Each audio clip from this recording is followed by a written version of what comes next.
Alright folks, welcome to Premium Fuel Magazine. We are here in Stu's garage and it is 999 degrees. So anyways, in this video we're going to be doing some race car maintenance and changing up a few things. We've had a few things that have gone on before this video, which I'm probably going to end up posting this video first just because I haven't collected footage and things for the other video. So we're going to go out of sequence here just a little bit. It doesn't really matter because this is just a little update video. So we've got the Miata on the quick jacks at the moment, and that is now a little seasoned race car. It's had a couple of track days worth of time, which you guys will see here coming up. Got a little bit of track damage. Fun story about that guy right there. See, we got hubcaps now. We've been to a car show. You guys don't need to see anything about that because that was boring. We have a new angle kit for this thing. This is the ISR kit. They come from a company in Europe, and I bought this kit because it has a little bit more adjustments. More on that later. We're also going to be looking at the Drift Fox here in that video. I know you guys missed that car. I miss it too because I don't get to drive it as much as I used to, but don't worry, we're saving that for something really cool that I hope happens soon. But for now, that's continuing with its trend of braking for no reason while I'm not driving it. And that car almost blew up the other day, like literally like burst into flames. So more on that a little bit later in this video. We're going to talk about what happened and how you could potentially be at risk for that as well. And what we're going to do to fix that. So that thing is literally a ticking time bomb right now. It could burst into flames at any moment. That's why I can't drive it. So we'll talk about that later. But for now, we're about to get started on this angle kit. Kevin is headed over. He's going to help me out, and hopefully we get the desired results out of this thing. Oh yeah, we've got gold on here now, inspired by the greatest in the game, Chelsea Denofa. Let me know what you guys think of the new gold graphics. I haven't decided if I'm going to put that on the Mustang just yet, but I don't know, it's taken me a little bit of time to grow on me on this car. But I think I like it. It's definitely going to stay on this car. I don't know if I want to do it on the Mustang just yet. So let me know in the comments what you guys think of the gold. I think it's really cool. And the cars in FD that use gold are really awesome. All right, guys. Say what's up to Kev. What's up, guys? He drives a purple Mustang or blue Mustang or whatever Mustang you see. Yes, sir. A bunch of them. Any of them. Yeah. So he just came over and we just started working. So we've got the whole front suspension disassembled. There's parts of the old suspension, parts of the new suspension. Some things happening over there which nobody cares about. The knuckles and spindles have been switched over. Not spindles, what are those things? Hubs. Yeah, those have been switched over. So next I'm just going to start throwing the new kit on, and then I'll take a look and show you guys what some of the new features are. Okay, so now that we've got one side installed, I wanted to go ahead and show you some of the adjustability that this kit has over a previous kit that I had. And just kind of talk about some of the features that I like about this kit. So first off, you have your individual caster adjustment, whereas on a stock Miata, you have to tune the front and rear bolts on the control arm, and they both adjust caster and camber at the same time, and it can be super annoying, and you don't have a lot of adjustment there. So right here, it's like, I need more caster, boom, I hit this, and I can give myself more or less caster. And that's important for drifting, to set your caster correctly. We've also got Heim joints on all of the control arms, so you can make those longer and shorter as you see needed. I'm not going to mess with that because that can really screw with your geometry if you don't know what you're doing. And this right here is something I've never seen on an angle kit.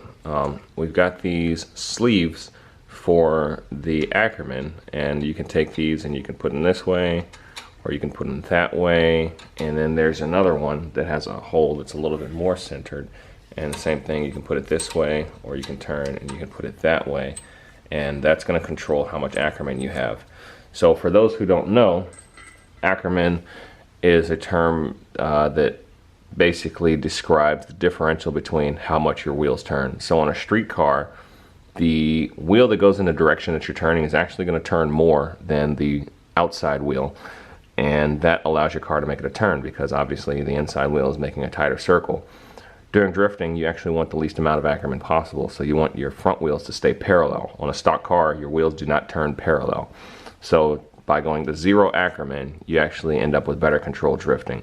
But if you were to drive on a street like that, it would have a similar effect as a welded diff, Not necessarily that your tire would drag because there's resistance, but because they're not meeting the same angle to the turn that you're making.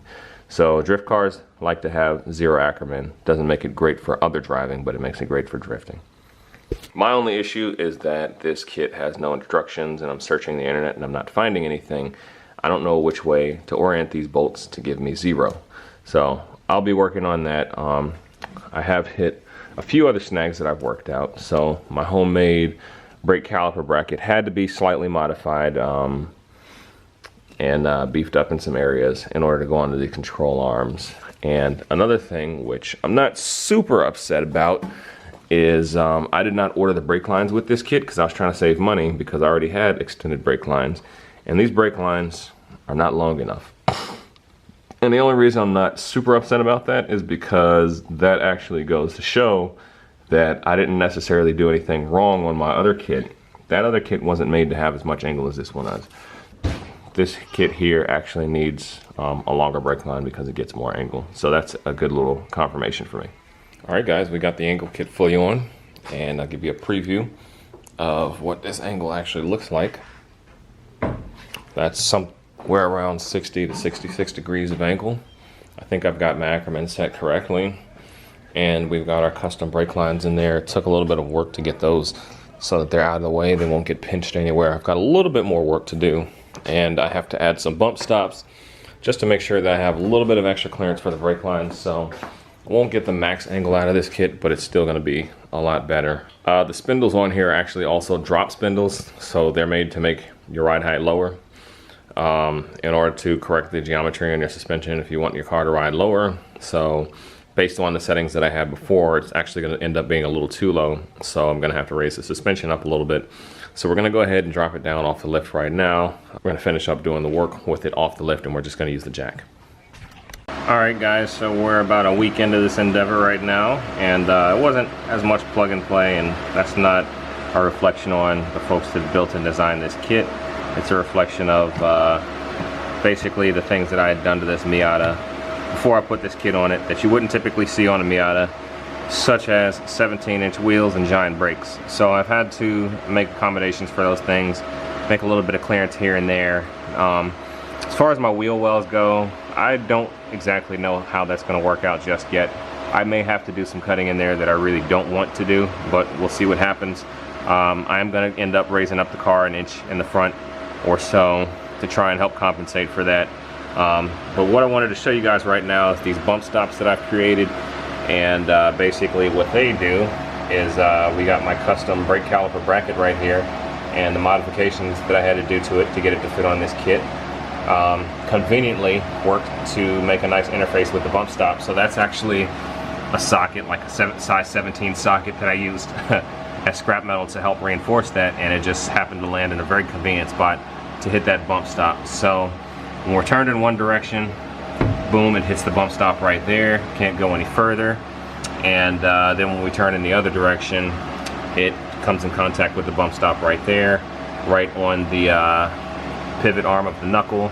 And that's typically how you'll see bump stops configured. Sometimes you'll see adjustable ones that you can screw in and out. I just don't really have the time and materials to be doing that right now, plus space is limited. I think this is going to do the job that I needed to do. So we're going to throw some primer on here, paint it up just so it's not raw and ugly, and then we're going to move on to the next thing. Alright guys, I think we're just about wrapped up with this. As you can see, I'm now rocking hubcaps. I think I'm going to do that from now on just to keep the Mustang theme going. And we raised it up about maybe an inch, maybe even more in the front. So we've got proper drift car wheel gap going on there. Any decent drift car has got some pretty good wheel gap because you need a certain amount of suspension travel. And in this case, we need the clearance. So at this point, we're ready to get this car aligned. So we're going to take it back down to my good buddy Alex, get that thing aligned. Unfortunately, there's nowhere near me that I could test this car. Not like the old days, guys. Those days are over.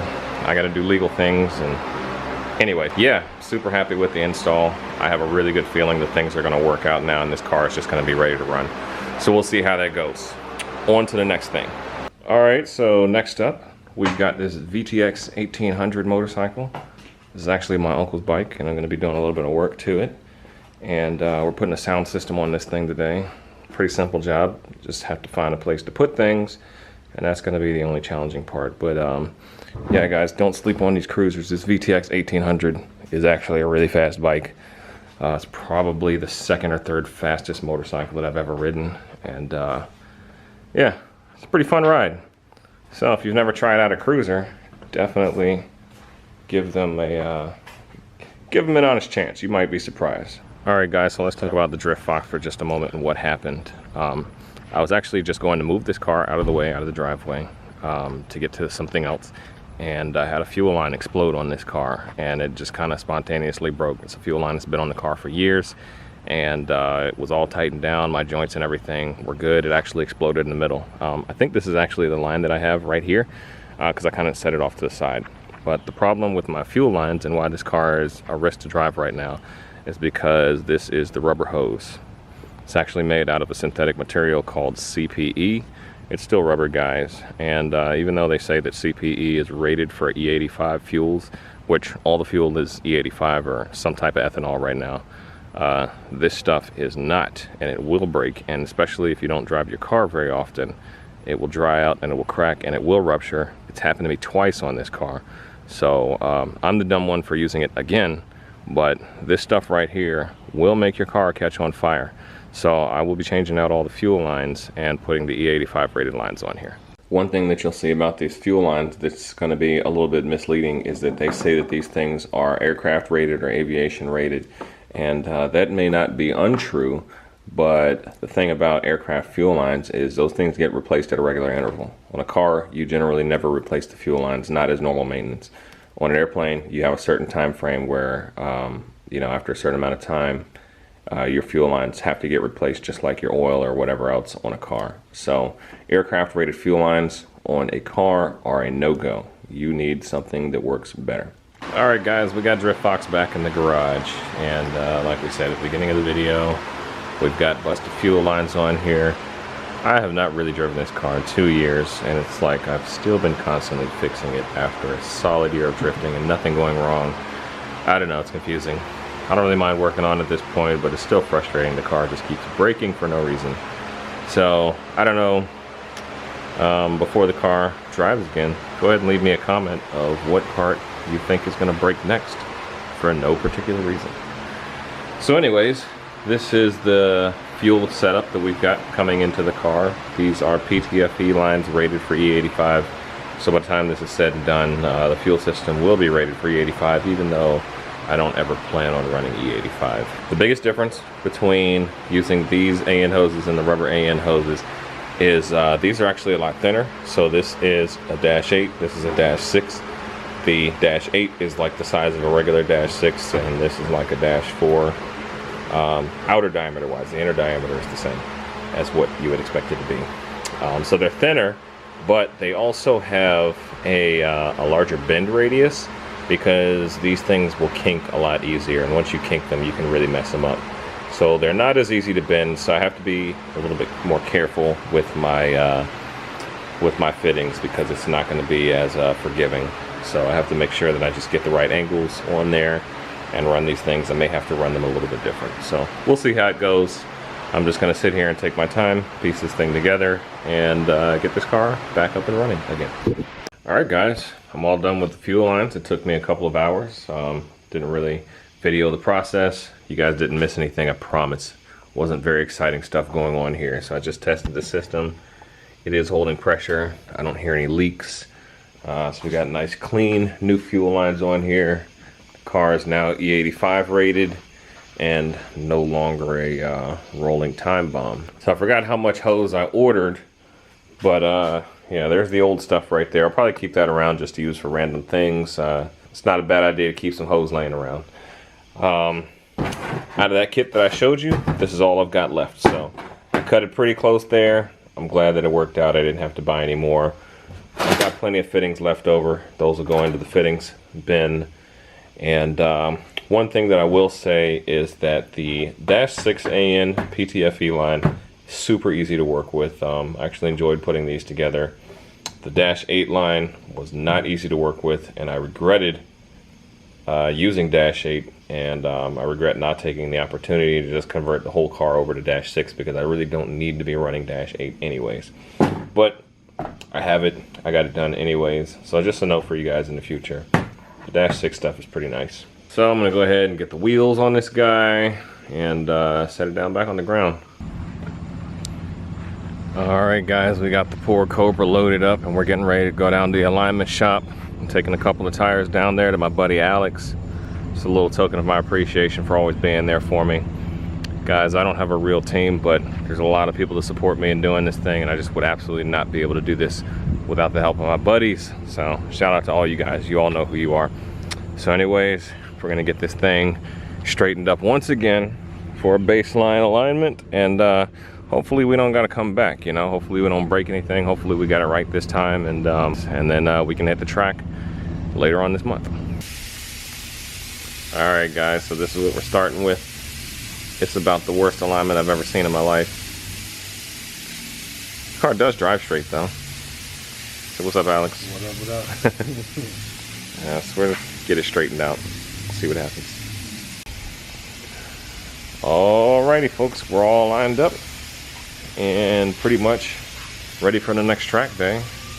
Thanks to my buddy Alex right there. And I guess we're gonna go ahead and wrap the video up. So thanks for checking it out, watching the race car maintenance, and we'll catch you on the next one.